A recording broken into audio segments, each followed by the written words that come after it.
السلام عليكم ورحمة الله وبركاته. وعليكم السلام ورحمة الله وبركاته. أستاذ جبريل، qabeenyi guddaan addunyaa tanaa maali? Qabeenyi guddaan addunyaa tanaa anaafisi. Osoo naafi atin jiraachuu baanne addunyaan addunyumaa hin jamtu. Addunyaan silaa naafi atin jiraachuu baatte hulaa hin cuf hulaa hin banamnedha.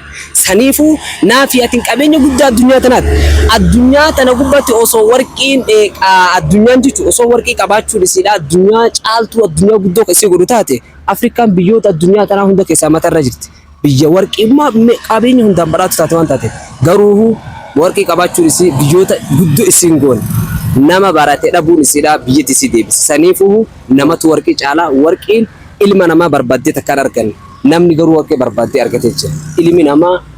Ilmi namaa meeshaa waan itti jijjiiramu hin qabnedha. Saniifuu wanni si caalaa addunyaa tana gubbaa silumaa hin jirtu.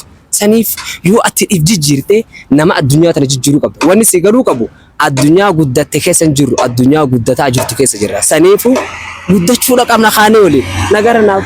Kanaafuu adeeroo warqii darbitee dikeen guurin.